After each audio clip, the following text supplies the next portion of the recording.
அவனுடைய சத்தியங்களை, அந்த உண்மையை அறிந்து கொள்ளக்கூடிய வாய்ப்பு நம்முடைய அநேகருக்கு கிடைத்திருக்குதுன்னு சொன்னால் அதை சாதாரணமாய் நாம் எடுத்துக்கொள்ளக்கூடாது. அவ்வளவு அதிலே பேரானந்தம் கொள்ள வேண்டும். அதிலே அவ்வளவு விஷயங்கள் அடங்கி இருக்கிறது. தேவன் நம்மை அவ்வளவாய் நேசித்திருக்கிறார் என்பதை தான் நாம் உணர்ந்து கொள்ள வேண்டும். கடந்த 43 ஆண்டுகள் இந்த மெய்யான ஜீவனுள்ள தேவனுடைய திருச்சபையிலே இந்த அடிமைக்கு, இந்த அடியானுக்கு தேவன் கிருபை இருக்கும்படிக்கு கிருபை பாராட்டியிருக்கிறார். ஆகவே நான் ஆண்டவருக்கு நன்றியுள்ளவனாக இருக்கிறேன்.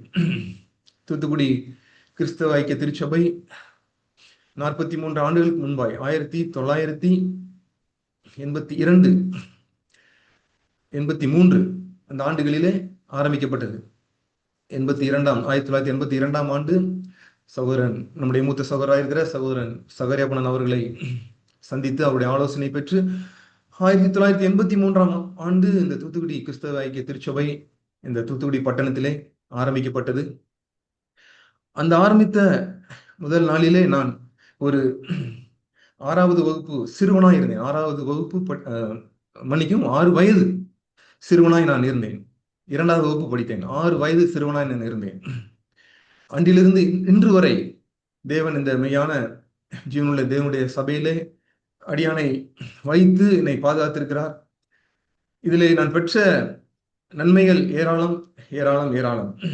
அருமையான மூத்த சகோதரர்களே, எங்களுக்கு நல்ல பக்தி வைராக்கியமான சகோதரர்களை எங்களுக்கு கொடுத்திருந்தார்.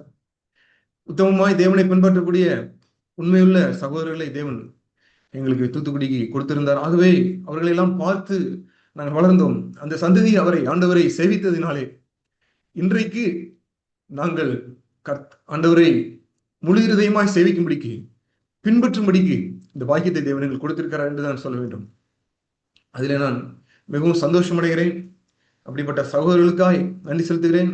அது மாத்திரமல்ல, அநேக மூத்த சகோதரர்களை தேவன் நமக்கு சாட்சியாய் எழுப்பி இருக்கிறார். இந்த தமிழ்நாட்டிலே அநேக சகோதரர்கள், மூத்த சகோதரர்கள் எழுப்பி நமக்கு மாதிரியாய் உத்தமமாய் பின்பற்றும்படிக்கு, தாழ்மையாய் பின்பற்றும்படிக்கு நமக்கு நல்ல ஒரு மாதிரியால இருக்கிறதுனாலே இவ்வளவு மகத்தாய் ஆண்டவரை நாம் சபையில காண முடிகிறது. ஆண்டவரை பின்பற்றுவதற்கு நாம் அநேக மாதிரிகளை தேவன் நமக்கு கொடுத்திருக்கிறார். அநேக எப்படியெல்லாம் விடுதலை ஆக்கி இருக்கிறோம் என்று சொல்லி நாம் நினைத்து பார்த்தால்தான் அது தெரியும். சாதாரணமாய் நாம் அதை யோசித்தால் நமக்கு புலப்படாது. எவ்வளவு தேவன் நம்மை விடுதலாக்கி இருக்கிறார், எவ்வளவு கோபத்திலிருந்து விடுதலாக்கி இருக்கிறார், எவ்வளவு எரிச்சல் படுகிற காரியத்திலிருந்து விடுதலாக்கி இருக்கிறார், எவ்வளவு பொறாமையிலிருந்து விடுதலாக்கி இருக்கிறார், எவ்வளவு புறங்கூறுதலும் குறை சொல்லுதலும் முறுமுறுக்கிற காரியங்களும் தேவன் விடுவித்திருக்கிறார். இதெல்லாம் எப்படி சாத்தியமானது? ஆண்டவரே, உங்களுடைய சபையிலே வைத்து எங்களை இப்படிப்பட்ட சத்தியங்களை, உண்மையை எங்களுக்கு தெரியப்படுத்தினதனால் தானே இந்த நன்மையை பெற்றுக்கொண்டோம். இல்லை என்றால் எப்படி இதை நாம் அறிந்திருக்க முடியும்? தலையாகிய கிறிஸ்து, இந்த திருச்சபை என்றால் சபை கட்டிடம் அல்ல, தலையாகிய கிறிஸ்துவுக்குள் நாம் எல்லாம் சரீரமாய் இணைக்கப்பட்டிருக்கிறோம். நாம் எல்லாம் அவயவமாய், ஒவ்வொருவரும் ஒவ்வொரு அவயவமாய் இணைக்கப்பட்டிருக்கிறோம். இதையெல்லாம் ஆண்டவரே உணரும்படிக்கு இந்த சபையிலே என்னை இப்படி இணைத்திருக்கிறீரே, கிறிஸ்துக்குள்ளா என்னை உங்களுடைய சரீரத்திலே ஒரு அவயவமாய் என்னை இணைத்திருக்கிறீரே ஆண்டவரே, அதுக்கு நான் எவ்வளவு வேணும் பாக்கியசாலி அல்ல ஆண்டவரே, எவ்வளவு வேணும் நான் பாத்திரன் அல்ல என்றுதான் நாம் சொல்ல வேண்டும். இதை கோராகு என்ற மனிதனின் புத்திரர்கள் அதை அறிந்திருந்தார்கள். போய் அந்த பாவத்திற்கு உடன்படாமல் மோசே போய் தள்ளி நிற்க சொல்லும் பொழுது அவர்கள் போய் தள்ளி நின்றார்கள். ஆகவே அந்த பாவத்திற்கு உடன்படாமல், சபைக்கு எதிர்த்து நிற்காமல், சபையின் அந்த நன்மையை புரிந்து கொண்டதினாலே, தேவனுடைய நடத்தலை புரிந்து கொண்டதினாலே அவர்கள் தப்பித்தார்கள். அதன் விளைவாகத்தான் அந்த சந்ததி, அவருடைய பேரன்களோ கொள்ளு பேரன்களோ, தாவீதின் அந்த நாட்கள் வரும் பொழுது அந்த சங்கீதத்தை, அநேக சங்கீதங்களை, ஒரு சில சங்கீதங்களை அவர்கள் எழுதியிருக்கிறார்கள். அதிலே முக்கியமான ஒரு சங்கீதம் 84வது சங்கீதம். அதிலே நாம் பார்க்கிறோம், 84வது சங்கீதம் 3வது வசனம் சொல்லியிருக்கிறது, எவ்வளவாய் சபையிலே தேவன் அவர்களை வைத்து ஆதரிக்கிறார் என்பதை அவர்கள் எவ்வளவாய் கண்டு அவர்கள் தேவனை துதிக்கிறார்கள் பாருங்கள். சங்கீதம் 84:3, என் ராஜாவும் என் தேவனுமாகிய சேனைகளின் கர்த்தாவே, உம்முடைய பீடங்கள் அண்டையில் அடைக்கலான் குருவிக்கு வீடும் பகைவலான் குருவிக்கு தன் குஞ்சுகளை வைக்கும் கூடும் கிடைத்ததே. இது யார் உணர முடியும்? அவருடைய பெற்றோர் உணரவில்லை, கோராக உணரவில்லை. ஆனால் இந்த பிள்ளைகள் உணர்ந்திருந்தார்கள், இந்த பேரன்கள், கொள்ளு பேரன்கள் உணர்ந்திருந்தார்கள். ஏன்னா அவர்களைப் போல, தாத்தாவை போலவோ அப்பாவை போலவோ அந்த சபையிலே உயர்த்தினால், தன்னை உயர்த்தினால் என்ன பலன் உண்டாகும், என்ன தீமை உண்டாகும் அறிந்திருந்து, ஆண்டவரே உம்முடைய சபையிலே, உம்முடைய பீடங்கள் அண்டையிலே அவர்கள் தங்களை ஒரு மனிதர்களாக கூட பாவிக்கவில்லை. தங்களை ஒரு குருவிகளாக, அடைக்கலான் குருவிகளாக அவர்கள் பாவித்தார்கள். தங்களை ஒரு பகைவலான் குருவி குஞ்சுகளைப் போல தங்களுடைய பிள்ளைகளை அப்படியே தான் பாவித்தார்கள். ஆகவேதான் இந்த 84வது சங்கீதத்திலே இப்படியாய் பாடுகிறார்கள். கர்த்தாவே உம்முடைய பீடங்கள் அண்டையில் அடைக்கலான் குருவிக்கு வீடும் பகைவலான் குருவிக்கு தன் குஞ்சுகளை வைக்கும் கூடும் கிடைத்ததே. இதை யாரெல்லாம் உணர்கிறோமோ, யாரெல்லாம் இந்த இப்படியாய் நம்மை உணர்கிறோமோ, ஆண்டவரே உம்முடைய சபையிலே, உம்முடைய திருச்சபையிலே, ஆண்டவரே எனக்கு ஒரு ஓரத்துல இடம் கிடைச்சிருக்கேன் ஆண்டவரே, இந்த குருவிக்கு கூடு கிடைத்தது போல, ஆண்டவரே இந்த குருவி அடைக்கலான் குருவிக்கு வீடு கிடைத்தது போல, பகைவலான் குருவி குஞ்சுகளுக்கு அந்த கூடு கிடைத்தது போல, ஆண்டவரே எனக்கு உங்களுடைய சபையில ஒரு இடம் கிடைத்திருக்கிறது ஆண்டவரே. இதை உணர்ந்திருந்தால் நாம் சபைக்கு அவ்வளவு நன்றியுள்ளவர்களா இருப்போம். சபையிலே நாம் பத்திரமாய் பாதுகாக்கப்பட்டிருப்போம். ஒரு சேதமும் நமக்கு வராது. உங்களுடைய வீட்டில் வாசமாய் இருக்கிறவர்கள் பாக்கியவான்கள் என்று சொல்லி அடுத்த வசனத்திலே சொல்லுகிறார்கள். ஆண்டோடைய வீட்டிலே, ஆண்டோடைய சபையிலே வாசமா இருக்கிறதை தவிர நமக்கு வேற ஒரு நன்மையும் நமக்கு இல்லை. ஆம் சகோதரர்களே, சகோதரிகளே, இதை உணர்ந்திருந்தால் நாம் ஒரு நாளும் சபைக்கு எதிராகி ஆண்டவரே எழும்பவே மாட்டோம். சபையிலே எந்த இதையும் எதிர்பார்க்க மாட்டோம். ஆண்டவரே ஒரு ஓரத்துல உட்கார்ந்துட்டு போறது இடம் கிடைச்சா கூட எனக்கு போதும் ஆண்டவரே, இதைத்தான் நாம் உணர முடியும். இப்படித்தான் இதை உணர்ந்துதான் இந்த சங்கீதத்தை இந்த கோராகின் புத்திரர்கள் இந்த பாட்டாய் பாடுகிறார்கள். இப்படியாய் நாம் ஒவ்வொருவரும், சபை கூடி வருகிற ஒவ்வொருவரும், ஆண்டவரே நாங்களும் சரி ஆண்டவரே, எங்களுடைய பிள்ளைகளும் சரியப்பா, சபையில உங்களுடைய சபையில ஒரு கூடு கிடைத்திருக்கிறே, வீடு கிடைத்திருக்கிறது ஆண்டவரே, அதுக்கு நன்றி என்று சொன்னால் நாம் ஒரு நாளும் சாத்தானால் மோசம் போகவே மாட்டோம். சாத்தான் நம்மை வஞ்சிக்கவே முடியாது. ஆம் சகோதரர்களே, சகோதரர்களே, இப்படியாய் தேவன் நம்மை உணர்வை தந்து சபையிலே பத்திரமாய் பாதுகாக்கப்பட்டிருக்கிற எந்த ஒரு சலனமும் இல்லாமல் தேவ சபையிலே நம்மை எப்படி வைத்திருக்கிறாரோ அதற்கு அடங்கியிருந்து, ஆண்டவரே என்னுடைய சபையிலே நான் இருந்தால் போதும் அப்பா, உன்னுடைய சரீரமாகிய சபையிலே நான் ஒரு சாதாரண ஒரு அவயவமா இருந்து விட்டால் போதும் ஆண்டவரே, நான் ஒரு முடியை போல் இருந்தால் கூட ஓகே ஆண்டவரே, நான் ஒரு நகத்தை போல் இருந்தால் கூட ஓகே ஆண்டவரே. இப்படித்தான் நாம் சொல்ல வேண்டும். நித்திய ஜீவன் அடைம்படிக்கு அவரை தந்து விட்டார். ஒரு சபையே நமக்கு தந்து விட்டார்னு தான் சொல்லணும். ஏன் தந்தார்?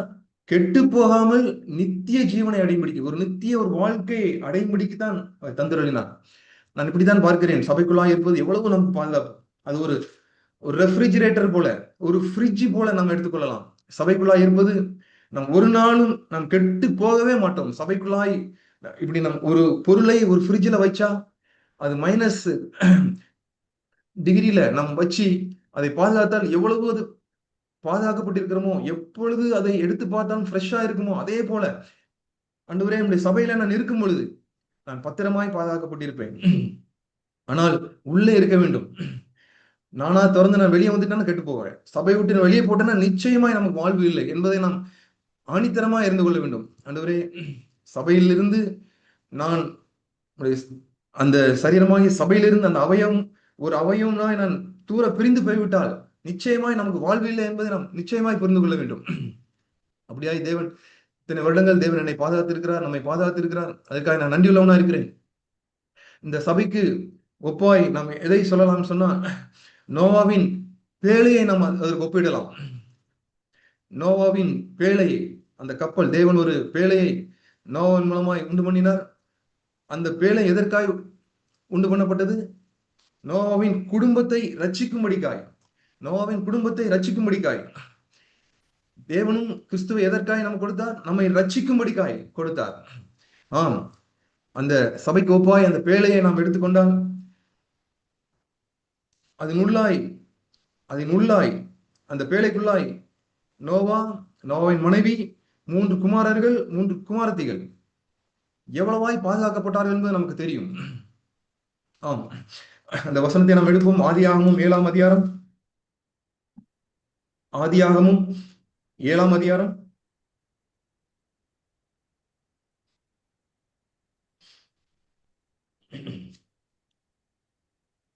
16ஆம் வசனத்தை பார்ப்போம். ஆதியாகமும் 7:16. தேவன் நோவாவுக்கு கட்டளையிட்டபடியே அவர் என்னென்னலாம் சொன்னாரோ அத்தனையும் ஆணும் பெண்ணுமாக சகலவித மாம்ச ஜந்துக்களும் உள்ளே பிரவேசித்தன. எல்லாம் உள்ளே வந்துடுச்சு. நோவாவின் மனைவி உள்ள வந்துட்டாங்க, அவனுடைய குமாரர் உள்ள வந்துட்டாங்க, குமாரத்தில் உள்ள வந்துட்டாங்க, அனைத்து மிருகங்கள், பறவைகள், ஊர்வன எல்லாம் உள்ள வந்துச்சு. ஆண்டவர் அவர்களுக்காய் போஜன பதார்த்தங்களை எடுத்து வைக்க சொன்னார். எல்லாம் உள்ள எடுத்து வச்சுட்டாங்க. இப்பொழுது கடைசியா ஆண்டவர் நோவாவையும் குடும்பத்தையும் உள்ளே விட்டு கதவை அடைத்தார். இந்த வார்த்தை தான் என்னை இந்த உணர்வை உண்டு பண்ணியது. இந்த ஒரு வருட காலம் 375 நாட்கள், அதுல கணக்கு பார்த்தா 375 நாட்கள் நோவா பேழையில இருந்திருக்கிறார். அங்க உள்ள வச்சிருக்கிற மிருகங்கள், பறவைகள், கோழி அடிச்சு சாப்பிட்டேன், ஆட்டை அடிச்சு சாப்பிட்டேன், மாட்டை அடிச்சு சாப்பிட்டேன்னு சொல்லவே முடியாது. ஏன்னா அது எல்லாம் தண்ணீர் வற்றின பின்பு அவைகள் இனப்பெருக்கத்திற்காக வெளியே விடப்பட வேண்டியது. அதுல ஒன்று கூட அவர் கை வைக்க முடியாது. ஆகவே கறி சாப்பிட முடியவில்லை, கறி கிடைக்கல, அப்படிலாம் எந்த குறையும் சொல்லவில்லை. குடும்பமாய் என்ன உள்ள இருந்ததோ அதை சாப்பிட்டு திருப்தியா இருந்தார்கள். எல்லாரும் ஒன்றாய் எந்த சண்டையும் இல்லாமல் இருந்தார்கள். மிகவும் பிஸியாக இருந்தார்கள். அத்தனை மிருகங்களுக்கும் சாப்பாடு கொடுக்கணும், அத்தனை பறவைகளுக்கும் சாப்பாடு கொடுக்கணும்.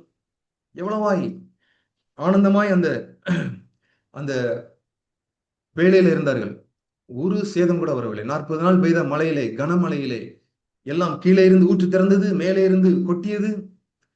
எல்லா மலைகள், உயர்ந்த மலைகளுக்கு மேலாய் 15 முழம் உயரத்திற்கு அந்த தண்ணீர் மேலே ஏறியது. ஆனால் ஒரு சொட்டு தண்ணீர் கூட இந்த பேழைக்குள் நுழையவில்லையே.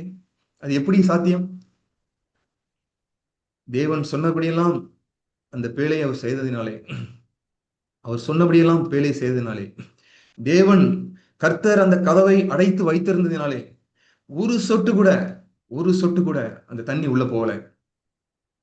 இதுதான் ரகசியம். சகோதரிகளே, நாமும் நம்முடைய குடும்பங்களும் சபையிலே தப்பி போவதற்கு நாம் வழி பார்க்கவே கூடாது. ஆண்டவரே, எங்களை எப்படியாவது, ஆண்டவரே, இந்த பேழையில எப்படி இந்த நோவாவையும் நோவாவின் குமாரரின் குமாரத்தைகளையும் ஆண்டவரே மருமக்கள் மாரில் அடைத்து வைத்து இருந்தோ, ஆண்டவரே எங்களையும் அப்படியே அடைத்து விடுங்க. ஆண்டவரே, நாங்கள் சாகாதபடிக்கு. வெளியிலே இருந்தால் வெளியிலே நின்ற அனைவருக்கும் சாவுதான். வெளியில இருந்த அனைவரும் ஆண்டு போனார்கள். சபைக்கு வெளியிலே புறம்பாயிருக்கிற, சபைக்கு வெளியே நிற்கிற யாரானாலும் சரி, அவர்களுக்கு ஜீவன் இல்லை. கிறிஸ்துவின் ஜீவன் அவர்களுக்கு இல்லவே இல்லை. ஒரு 8 மணி நேரம் தொடர்ச்சியாக பெய்த மழைக்கு நாங்கள் 2 வருடத்துக்கு முன்பாய் தூத்துக்குடியிலே தண்ணீர் வீட்டிற்குள்ளாய் வந்தது. அநேக வீடுகளிலே வீட்டிற்குள்ளாய் வந்தது. இப்ப 40 நாள் பெய்த மழை, அதுவும் எல்லாம் கீழே இருந்து ஊற்றுக்கண் திறந்தது, மேலே இருந்து பொழிந்தது. எப்படி சாத்தியமில்லை. ஒன்று கூட தப்பி பிழைக்க வழி இல்லை. ஒரு கட்டடம் கூட இடிந்து போகாமல் இருக்க வழி இல்லை. ஆனால் தேவனுடைய வார்த்தையின்படி உண்டாக்கப்பட்ட பேழை, தேவன் அடைத்த அந்த கதவு, ஆகவே ஒரு சொட்டு கூட அந்த தண்ணீர் உள்ளே வரவில்லை. பத்திரமாய் பாதுகாத்திருந்தார்கள். ஒரு வருட காலம் பாதுகாத்திருந்தார்கள். நம்முடைய ஆயுள் முழுக்க இப்படியாய் தேவன் நம்முடைய சபையிலே வைத்து தேவன் கதவை அடைத்து வைத்திருந்தால் நாம் ஆயுள் முழுக்க பத்திரமாய் பாதுகாக்கப்பட்டிருப்போம். இதை அறிந்திருந்தால் சபையை அவ்வளவாய் நேசிப்போம், அவ்வளவாய் நாம் சபைக்கு நம்மை ஒப்பு கொடுப்போம், அர்ப்பணிப்போம். சபைக்கு நம்மை நேர்ந்து கொடுத்த வேண்டும். இப்படியாய் சொல்வார்கள், கோயிலுக்கு நேர்ந்து விட்ட மாடு போல என்று சொல்வார்கள். நாமெல்லாம் சபைக்காய், தேவனுடைய சபைக்காய், திருச்சபைக்காய் நம்மை அர்ப்பணிக்கிறவர்களாய், நம்மை முழுவதுமாய் ஒப்பு கொடுக்கிறவர்களாய் இருக்க வேண்டும். அங்க கொஞ்சம் இங்க கொஞ்சம் அல்ல. அதற்காக தான் வாழுகிறோம். சபைக்காக தான், தேவனுடைய சபைக்காக தான் வாழுகிறோம். அதற்காக தான் நம்ம குடும்பங்கள், நம்முடைய வேலைகள் எல்லாம் அதற்காகத்தான். இதற்காய் சபை இல்லை, சபைக்காய் தான் மற்ற எல்லாம். ஆகவே இப்படிப்பட்ட உணர்வோடு கூட இருந்தால் நாம் ஒரு நாளும் நாம் சாத்தான் நம்மை தொடவே முடியாது. சபை என்பது நம்மோடு முடிந்து போகிற காரியம் அல்ல. சபை என்பது நம்மோடு முடிந்து போகிற காரியம் அல்ல. அது அடுத்த தலைமுறைக்கும் அடுத்தடுத்த வருகிற சந்ததிக்கும் உரியது. ஆகவே நமக்கு இப்படியாய் பாரம் இருக்க வேண்டும். 2 கண்கள் போல, ஆண்டவரே எங்களை பாதுகாத்துக் கொள்ளுங்க. நாங்கள் மட்டுமல்ல ஆண்டவரே, நாங்கள் மட்டுமல்ல, எங்களுடைய சந்ததியும் எங்களுக்கு அடுத்து வர தலைமுறையும், அப்பா, எங்களுடைய ஆத்மா மாத்திரமல்ல, எங்களுடைய தலைமுறை, எங்களுடைய சந்ததியின் ஆத்மாக்களும் பாதுகாக்கப்பட வேண்டும் ஆண்டவரே. இதுதான் நம்முடைய பாரமா இருந்தால், நம்மை சபையிலே தேவன் அப்படிப்பட்ட வாஞ்சியும் விருப்பத்தையும் உடையவர்களாக இருந்தால், தேவன் நிச்சயமாய் சபையின் மூலமாய் நம்மை ரட்சிப்பார். எப்படி நோவாவை பேழையின் மூலமாய் ரட்சித்தாரோ, சபையின் மூலமாய் நம்மை நிச்சயமாய் ரட்சிப்பார். நம்முடைய சந்ததி, நம்முடைய தலைமுறை கெட்டு போகவே செய்யாது, கெட்டு போகவே செய்யாது. நாமும் கெட்டு போக மாட்டோம், நம்முடைய சபையும் கெட்டு போகாது. நியாயாதிபதியில் 2ஆம் அதிகாரம் 10ஆம் வசனத்துல ஒரு வசனத்தை பார்க்கிறோம். கர்த்தரை அறியாத வேறொரு சந்ததி எழும்பிற்று என்று சொல்லி. அப்படி ஒரு சந்ததி எழும்பும் என்றால், கர்த்தரை அறியாத சந்ததி ஒன்று எழும்பும் என்றால், அதற்கு நான் தான் காரணம். ஆண்டவரே, அதற்கு நான் தான் காரணம். நான் ஆண்டவரை அறியாததுனாலே, ஆண்டவரை பின்பற்றாததுனாலே, ஆண்டவருடைய வார்த்தையை கை கொள்ளாததுனாலே அப்படிப்பட்ட ஒரு சந்ததி என்னால் எழும்புமே தவிர சாதாரணமா எழும்பாது. கர்த்தருடைய பாதுகாப்பிலே, சபையிலே நான் பாதுகாக்கப்பட்டு ஆண்டவருடைய வார்த்தைக்கு உட்பட்டு நான் வாழுகிறவனா இருந்தால், நிச்சயமாய் நமக்கு பின்பு வருகிற சந்ததி, தலைமுறை ஆண்டவரை அறிந்த சந்ததியாகத்தான் எழும்பும். அதில் எந்த சந்தேகமும் இல்லை. ஏன் இப்படி நியாயாதிபதியில் 2ஆம் அதிகாரம் 10ஆம் வசனத்தில் சொல்லப்பட்ட இந்த சந்ததி எழும்பிட்டு தெரியுமா?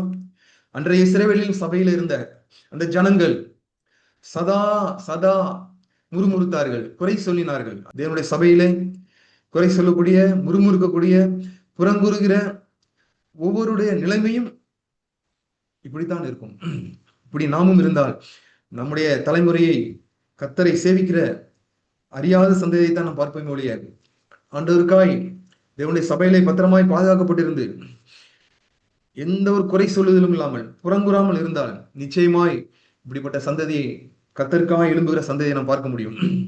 கான்ஃபரன்ஸ்ல சகோதரர் சகரியாமன், நம்முடைய மூத்த சகோதரர் சகரியாமன் அவர்கள் சகோதரி ஆணிப்புணன் அவர்களை பற்றி ஒரு சாட்சியை சொன்னார்கள். சகோதரி ஆணிப்புணனுடைய சொந்த சகோதரன் அவருடைய வீட்டிற்கே வந்தார்களாம். அக்கா வீட்டிற்கு வந்து, ஆணிப்புணன் அவருடைய வீட்டிற்கு வந்து சபையில் உள்ளவர்களை பற்றி புறங்கூறினார்களாம்.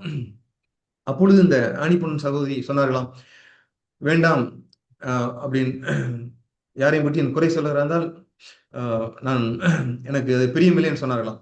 அவர் தொடர்ந்து சொல்லும் பொழுது, இல்லை வேண்டாம்னு சொல்லி சொல்ல அவர் தொடர்ந்து சொல்லும் போது, கெட் அவுட் அப்படின்ட்டாங்க, வீட்டை விட்டு வெளியே போ அப்படின்னு சொல்லிட்டாங்க. இந்த வார்த்தையை சகரியாமன் அவர் சொல்லும் பொழுது, இப்படியா நான் என்னுடைய வாழ்க்கையில இப்படியா உணர்வை பெற்றேன். அப்பொழுது நாங்கள் குடும்பமாய் எடுத்த முடிவுதான் அந்த முடிவு. யாரையும் குறித்து, சபையில் உள்ளவர்களாலும் சரி, ஆண்டவரே நாங்கள் யாரையும் குறித்து நாங்கள் குறை சொல்ல மாட்டோம் என்று சொல்லி எடுத்த முடிவு. எங்கள் 23 ஆண்டுகள் எங்களுக்கு முடிந்து விட்டது. திருமணமாகி 23 ஆண்டுகள் முடிந்திருக்கிறது. நாங்கள் அதிலே பிரயாசப்பட்டு கொண்டிருக்கிறோம். இன்னும் பூரணத்தை அடையவில்லை. ஆனால் அதிகமாய் பிரயாசப்படுகிறோம், யாரையும் குறித்து புறங்கூறாமல், யாராலும் சரி. ஆகவே எங்களுடைய பிள்ளைகள் யாரையும், சபையில் உள்ளவர்களானாலும் சரி, உறவினர்களானாலும் சரி, இல்லை என்றால் அக்கம் பக்கத்தினர் ஆனாலும் சரி, யாரையும் அவர்கள் விடுதலையோடு கூட அவர்கள் பார்க்க முடியும், விடுதலையோடு கூட அவர்களை அணுக முடியும். எந்த ஒரு மனசிலே எந்த ஒரு கசப்பும் இல்லாமல் அவர்களை பார்க்க முடியும். ஏன்னு சொன்னால், நாங்கள் அவர்களுக்கு அப்படிப்பட்ட விதையை நாங்கள் விதைக்கவே இல்லை. அவ்வளவு கவனமா இருக்கிறோம். ஏன்னா சரீரமாக சபையில இருந்து அந்த காரியத்தை நாங்கள் செய்யக்கூடாது. செய்தால் நிச்சயமாய் சபையை நாங்கள் பாழ்படுத்துகிறவர்களா இருப்போம். அப்படித்தான் தேவன்களை நடத்தி வருகிறார். அதை அப்படி நாங்கள் வாழ்கிறதுனாலே தேவன் இவ்வளவா எங்களை ஆசீர்வதித்திருக்கிறார். பிள்ளைகள் ஆண்டவரை பின்பற்றும்படி செய்திருக்கிறார். அவனுடைய கிருபைதான். 40ஆம் வசனம், சகரியாவின் வீட்டுக்குள் பிரவேசித்து எலிசபெத்தை வாழ்த்தினாள். நாம் சபையிலே ஒருவர் சந்திக்கும் பொழுது இப்படித்தான் நாம் ஒருவர் சந்திக்க வேண்டும். சகோதரர்களே, ஏன்னா மரியாளுடைய வயிற்றிலே யார் இருக்கிறார்? இயேசு இருக்கிறார். 41ஆம் வசனம். எலிசபெத் மரியாளுடைய வாழ்த்துதலை கேட்ட பொழுது அவளுடைய வயிற்றில் இருந்த பிள்ளை துள்ளிற்று. அவருடைய வயிற்றில் இருந்த பிள்ளை துள்ளிற்று. நம்மை ஒருவர் சந்திக்கும் பொழுது இப்படித்தான் நாம் உற்சாகம் அடைய வேண்டும், உணர்வடைய வேண்டும். ஒரு சகோதரன் ஒரு சகோதரனை சந்திக்கும் பொழுது இப்படித்தான் ஆவியிலே உற்சாகம் அடைய வேண்டும், ஆவியினாலே நிரப்பப்பட வேண்டும். இதுதான் மெய்யான ஜீவனுள்ள தேவனுடைய திருச்சபையிலே அங்கமாயிருக்கிற ஒரு சகோதரனுடைய சகோதரனுடைய வாழ்வின் அடையாளம். சகோதர சகோதரிகளே, அவ்வளவாய் இதுதான் மேன்மையான காரியம். இயேசுவை நாம் சுமந்து கொண்டு செல்ல வேண்டும். இந்த மரியாளுக்கு எவ்வளவு நிந்தைகள் இருந்தது, எவ்வளவு அவமானங்கள் இருந்தது. ஏதாவது போய் அங்க எலிசபெத்திட்ட, பாட்டி இப்படியெல்லாம் எனக்கு நடந்துச்சு சொன்னாங்களா? இல்லை, வாழ்த்துகிறார். உன்னுடைய வயிற்றிலே எப்படி ஒரு, நான் கேள்விப்பட்டேன் நீங்க 6ஆவது மாதம் கர்ப்பிணியா இருக்கிறீர்களாம், வாழ்த்துகிறேன்னு சொல்லி வாழ்த்தும்படிக்கு சென்றார். இதைத்தான் நாம் இப்படிப்பட்ட ஆவியோடு கூட இருந்தால், நாம் ஒரு சகோதரன் ஒரு சகோதரியை சந்திக்கும் பொழுது, நாம் ஒரு உறவினர்களை சந்திக்கும் பொழுது எந்த ஒரு கசப்பும் இல்லாமல், எந்த ஒரு மாய்மாலும் இல்லாமல் விடுதலையாய் அவர்களை அணுக முடியும். நாம் பேசுகிற முதல் வார்த்தையை அவர்களை உற்சாகப்படுத்த முடியும். முதல் வார்த்தையிலே அவர்களை உற்சாகப்படுத்த முடியும். 3 மாதம் அங்கு தங்கிவிட்டு இந்த மரியாள் வருகிறாள். 56ஆம் வசனத்திலே மரியாள் ஏறக்குறைய, லூக்கா 1:56, மரியாள் ஏறக்குறைய 3 மாதம் எலிசபெத்துடனே இருந்து தன் வீட்டுக்கு திரும்பி போனார். அப்படி என்றால் ஒரு உதவி தேவைப்பட்டதுன்னு சொன்னா, ஒரு சகோதரிக்கு உதவி தேவைப்படும் சொன்னா தன்னை முழுமையாய் அர்ப்பணிக்கிற நல்ல ஒரு சகோதரி இந்த மரியாள். இப்படிப்பட்ட மரியாளுக்கு தான் இயேசுவை அவருடைய வயிற்றிலே பிறக்க செய்தார். அவள் ஒரு கிருபை பெற்றவள். நாமும் இப்படி மரியாளை போன்று உதவி செய்கிறவர்களாய், நம்முடைய சபையிலே ஒருவர் ஒரு உதவி தேவைப்பட்டால் அவர்களுக்கு நாம் இப்படியாய் முழுவதுமாய் நாம் ஒப்பு கொடுத்து, ஏன்னா சரீரத்தில் ஒரு அவயவம் அது பாடுபட்டால் அதோடு கூட நாம் பாடுபட வேண்டும். அவர்களுக்கு உதவி செய்வோம். மெய்யான திருச்சபையில நாம் அங்கமா இருந்தால், ஒரு சகோதரன் படுகிற பாடிலே, ஒரு கஷ்டத்திலே, ஒரு நஷ்டத்திலே, ஒரு உபத்திரவத்திலே நாம் கழுத்தை கொடுக்க வேண்டும். நிச்சயமா நம்முடைய கழுத்தை கொடுக்க வேண்டும். எப்படி பவுலுக்கு பிரிஸ்கில்லாலும் ஆக்கில்லாலும் கழுத்தை கொடுத்தார்களோ, அதே போல திருச்சபையில் இருக்கிற ஒவ்வொருவரும் ஒரு உதவி தேவைப்பட்டால், ஆண்டவரே என்னை முழுவதுமாய் அர்ப்பணிக்கணும். இந்த மரியாள் அப்படித்தான் எலிசபெத்துக்கு உதவி செய்தார். 3 மாதம் போய் உதவி செய்து. அந்த காலம்லாம் இப்படிப்பட்ட சௌகரியங்கள் உள்ள காலம் இல்லை. எல்லாம் வெளியிலே சென்று தான் எடுக்க வேண்டும். வெளியிலே போய் விறகு பொறுக்கி விட்டு தான் வந்து சமையல் செய்ய வேண்டும். வெளியிலே போய் கிணற்றிலே தண்ணீர் எடுத்து விட்டு தான் வந்து சமையல் செய்ய வேண்டும். எல்லாவற்றுக்கும் வெளியில் சென்றுதான் வர வேண்டும். மரியாளுக்கும் வயிற்றிலே குழந்தை இருக்கிறது, எலிசபெத்திற்கும் வயிற்றிலே குழந்தை இருக்கிறது. என்ன ஒரு ஒரு உதவி செய்கிற மனப்பான்மை, ஒரு அபிஷேகத்தால் நிரம்பப்பட்ட ஒரு மகிமையான ஒரு வாழ்க்கை. ரோமர் 13:8, ஒருவரிடத்தில் ஒருவர் அன்பு கூறுகிற கடனே அல்லாமல் மற்றொன்றிலும் ஒருவனுக்கும் கடன்படாதிருங்கள். பிறனிடத்தில் அன்பு கூறுகிறவன் நியாயப்பிரமாணத்தை நிறைவேற்றுகிறான். எதுல கடன் பற்றிருக்கணும்? ஐயோ, சபையில் ஒரு சகோதரனை நான் அன்பு கூற வேண்டியிருக்கிறதே, இந்த சகோதரியை நான் அன்பு கூற வேண்டியிருக்கிறதே, நான் என்னோடு வேலை செய்கிற ஒருத்தண்டத்திலே நான் அன்பு கூற வேண்டியிருக்கிறதே, நான் இன்னும் கசப்போட இருக்கிறேனே, என்னுடைய உறவினர்கள் கூட இன்னும் சமாதானம் இல்லையே, அவர் அன்பு செலுத்த வேண்டியிருக்கிறதே, என் அக்கம் பக்கத்து வீட்டாரோட இன்னும் நல்ல மனப்பான்மை இல்லையே, நான் அன்பு செலுத்த வேண்டியிருக்கிறதே. இதிலே தான் கடன் பட்டிருக்கிறோமே ஒழிய வேறொன்றிலும் மற்றொன்றிலும் ஒருவனுக்கும் கடன்படாதீர்கள். ஆகாயத்திலே பறப்பது போலதான் நான் உணர்கிறேன். ஏன்னா எந்த ஒரு கடனும் எங்களுக்கு இல்லை. ஹவுசிங் லோன், வீட்டு கடன் இல்லை. வெஹிக்கிள் லோன், வாகன கடன் இல்லை. எஜுகேஷன் லோன், படிப்பு கடன் இல்லை. பெர்சனல் லோன், தனிப்பட்ட கடன் இல்லை. இது தேவனுடைய வார்த்தைக்கு உட்பட்டு வாழ்ந்த இந்த சத்தியம் எங்களை விடுதலையாக்கி இருக்கிறதுனால்தான் இந்த பாக்கியத்தை எங்களால் அடைய முடிந்தது. என்னுடைய அப்பா மரித்த பின்பு அவருடைய வாகனத்தை என்னுடைய மனைவி ஓட்டி கொண்டிருந்தார். ஒரு 2 வீலர், ஒரு எக்ஸல் சூப்பர். அது கடந்த ஒரு 2-3 வருடங்கள் முன்பாய் மலையிலே வெள்ளம் வந்து அது முற்றிலுமாய் மூழ்கி சீஸ் ஆகிவிட்டது. அதுக்கு அடுத்த 2-2.5 வருடங்கள் நாங்கள் இப்பொழுது என் மனைவி வண்டி உபயோகப்படுத்த முடியவில்லை. வாங்குவதற்கு அது வாங்கி அடைக்கலாம், மாத வருமானத்திலே அடைக்கலாம். ஆனால் அநேக திருஷ்டாந்தங்கள் நாங்கள் பார்க்கிறோம், அநேக மாதிரிகளை நாங்கள் பார்த்துக் கொண்டிருக்கிறோம். வேத வசனம் சொல்லுகிறது, வேத வசனத்துக்கு உட்பட்ட பல மாதிரிகள். நம்முடைய மூத்த சகோதரர் விக்டர் அவர்கள் கூட இதை அதிகமாய் வலியுறுத்தி கடன் படாது இருக்கிறதை குறித்து அதிகமாய் வலியுறுத்திருக்கிறார்கள். நம்முடைய ஆவிக்குரிய தகப்பன் சகரியா போனன் எப்படியெல்லாம் அவர்கள் வாழ்ந்தார்கள், கடன் படாமல் வாழ்ந்தார்கள் என்று சொல்லி நமக்கு அநேக முறை சொல்லியிருக்கிறார்கள். இது இந்த சபையில இருக்கிறதுனால தான், தேவன் உள்ளே வைத்து நம்மளை பாதுகாக்கிறதுனால தான் இந்த பாக்கியத்தை அடைய முடிந்தது என்று நான் அணித்தரமாய் சொல்ல முடியும். ஆகவே பரவாயில்லை, நடந்து போனாலும் பரவாயில்லை. நான் செய்கிற வேலையில ஒரு 40% வேலையை என் மனைவி வண்டியில் வெளியில சென்று முடித்து விடுவார். தேவனுடைய ஊழியத்தை கடனோடு நாம் செய்ய முடியாது. தேவனுடைய வேலையை கடன்பட்டவர்கள் செய்கிறோம் என்று சொன்னால் இலைப்பாறுதலோடு கூட செய்யவே முடியாது. நிச்சயமாய் நாம் அதை புரிந்து கொள்ள வேண்டும். ஒரு இடத்துக்கு முன்பாய் என்னுடைய வேலை ஆபீஸ்ல வந்து ஒரு பிரபலமான வங்கியிலிருந்து அதிகாரிகள் வந்து மார்க்கெட்டிங் வந்திருந்தார்கள். கிரெடிட் கார்டு எப்படியாவது வாங்குங்கன்னு சொன்னாங்க. கிரெடிட் கார்டு வாங்கணும்னு சொன்னா இல்லை, நான் வாங்குறது இல்லை. அப்போ கிரெடிட் கார்டுனா என்ன செய்யணும்? நீங்க வந்து பணம் இல்லாமலே நீங்கள் ஜாமான் வாங்கிக்கலாம், பொருட்கள் வாங்கிக்கலாம், அதுக்கப்புறம் சம்பளம் வந்த பின்பு நீங்க அடைத்துக் கொள்ளலாம், குறைவான வட்டி தான் சொன்னாங்கன்னா, இல்லை நான் வாங்குவதில்லை அப்படி சொல்லி என்கிட்ட வரும்போது நான் அனுப்பிட்டேன். ஒரு 2 வாரங்களுக்கு முன்பாக மீண்டும் அதே வங்கியிலிருந்து வந்தார்கள். வந்து பக்கத்துல சேரை போட்டு இருந்து, சார் எனக்கு ஒரு ஹெல்ப் பண்ணணும், நீங்க எப்படியாவது ஒரு கிரெடிட் கார்டு ஒன்று வாங்க. நான் இப்படிதான் கையெடுத்து கும்பிட்டேன், ஐயா விட்டுருங்க சாமி, நான் எனக்கு பழக்கமும் இல்லை, என்னுடைய கடவுள் கடன்படாது இருக்கும்படி சொல்லியிருக்கிறேன், என்னுடைய வசனம் அப்படி சொல்லுகிறது அப்படின்னு சொல்லிட்டு நான் சொன்னேன்.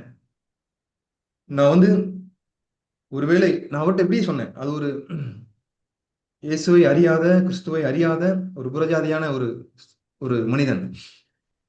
நான் ஒருவேளை என்னால தரையில் தான் படுக்க வேண்டும் என்று சொல்லி இருந்தாலும் பரவாயில்லை, பாயை நான் கடன் வாங்கிதான் பாயிலை நான் படுக்க வேண்டும் சொன்னால் நான் கடன் வாங்கி அது வாங்காமல் இருப்பேனே ஒழிய நான் தரையிலே தான் படுப்பேன்னு சொன்னேன். நான் கடன் வாங்கி நான் பாய் வாங்க மாட்டேன், நான் தரையிலே தான் படுப்பேன்னு சொன்னேன். அவர்கிட்ட இப்படி ஓப்பனாகவே சொன்னேன். அவர் சொன்னார், நானும் இப்படித்தான் கடன் வாங்க கூட நினைக்கிறேன், ஆனா முடியலைங்கிற மாதிரி சொன்னார். எவ்வளவு ஒரு பாக்கியம்! விடுதலையோடு கூட ஆண்டவருடைய பிள்ளைகள் இந்த சபையிலே இருக்கிறதுனால தான் இப்படிப்பட்ட பாக்கியத்தை நாம் அடைய முடிகிறது. இப்படி அநேக காரியங்கள் சொல்லலாம். ஆண்டவருடைய சபையில இருக்கிறதுனாலே எவ்வளவாய் நாம் பாதுகாக்கப்பட்டிருக்கிறோம், நம்முடைய பிள்ளைகள் பாதுகாக்கப்பட்டிருக்கிறது. இப்படி நாம் சபைக்குள்ளா இருந்து அவனுடைய பிரமாணத்திற்கு, அவனுடைய வார்த்தைகளுக்கு உட்பட்டு வாழ்ந்திருந்தால் நம்முடைய அடுத்த தலைமுறை, அடுத்த சந்ததி, நாம் நிச்சயமாய் ஆணித்தரமாய் சொல்ல முடியும், கர்த்தரை அறிந்த சந்ததியாய் எழும்பும். எபேசியர் 3ஆம் அதிகாரம் 20ஆம் வசனம் 21ஆம் வசனம். நாம் வேண்டிக் கொள்கிறதற்கும் நினைக்கிறதற்கும் மிகவும் அதிகமாய் நமக்குள்ளே கிரியை செய்கிற வல்லமையின்படியே நமக்கு செய்ய வல்லவராயிருக்கிற அவருக்கு சபையிலே கிறிஸ்து இயேசுவின் மூலமாய் தலைமுறை தலைமுறைக்கும் சதா காலங்களிலும் மகிமை உண்டாவதாக, ஆமென் என்று சொல்லியிருக்கு. நம்முடைய ஒவ்வொருடைய வாஞ்சியும், ஆண்டவரே இந்த வாழ்க்கை என்னோடு முடிந்து விடவில்லை, என்னோடு முடிந்து விடுவதில்லை ஆண்டவரே, என்னுடைய அடுத்த தலைமுறையும் உம்மை பின்பற்ற வேண்டும், உம்மை அறிந்து கொள்ள வேண்டும். நான் மாத்திரம் சபையில உம்மை மகிமைப்படுத்த காணாத ஆண்டவரே, ஆண்டவரே நான் உம்மை சந்திக்கும் பொழுது, நான் கண்களை மூடும் பொழுது என்னுடைய சந்ததி, என்னுடைய தலைமுறை உம்மை பின்பற்றும்படிக்கு அவர்கள் தயாராக இருக்க வேண்டும் ஆண்டவரே. அவர்கள் உம்முடைய நாமத்தை மகிமைப்படுத்த வேண்டும் ஆண்டவரே. எத்தனை தலைமுறை எழும்பினாலும் பரவாயில்லை, எத்தனை தலைமுறைகள் எழும்பினாலும் பரவாயில்லை ஆண்டவரே, நான் அதற்கு பாத்திரமாய் நான் இப்பொழுது நடக்கும்படிக்கு நான் ஒப்புக் கொடுக்கிறேன் ஆண்டவரே என்று சொல்லி எல்லாரும் நாம் இப்படி ஒப்புக் கொடுத்தால் நிச்சயமாய் தேவன் நம்மை பத்திரமாய் பாதுகாப்பார். ஏன்னா சபை அவருடைய சுய ரத்தத்தினாலே சம்பாதித்த தமது சபை என்று அப்போஸ்தலரே சொல்லப்பட்டிருக்கிறது. அவருடைய ரத்தத்தினாலே சம்பாதித்த சபை. இந்த சபையிலே, இந்த திருச்சபையிலே தலையாகிய கிறிஸ்துவுக்குள் நாம் அவயவங்களாய் சரீரமாய் இருந்தால் நிச்சயமாய் பாதுகாக்கப்பட்டிருப்போம். ஒருவர் கூட ஆண்டவரே அடைக்கப்பட்ட அந்த கதவிற்கு வெளியிலே நாமாக திறந்து திறந்து போய்விட்டு வருகிறவர்களாய் இருந்தால் நாம் மாண்டு போய் விடுவோம். அதற்காய் தேவன் நம்மை சபையில வைக்கவில்லை. ஆண்டவரே எங்களை எப்படியானாலும் பரவாயில்லை, எங்களை சபையில நீங்க எப்படி நோவாவை அடைத்தீரோ எங்களை அப்படியா நீ அடைத்து விடுங்க ஆண்டவரே. நாங்களும் எங்கள் குடும்பமும் பத்திரமாக பாதுகாக்கப்பட்டிருப்போம். தலைமுறை தலைமுறையாய் ஆண்டவரே உம்முடைய நாமத்தை கிறிஸ்து இயேசு மூலமாய் நாங்கள் சபையிலே உம்முடைய நாமத்தை நாங்கள் மகிமைப்படுத்துவோம் ஆண்டவரே. இப்படியாய் நாம் வைராக்கிய வாஞ்சவர்களாக இருப்போம். தேவன் நிச்சயமா இந்த கிருபையை நமக்கு செய்வார். ஆமென்.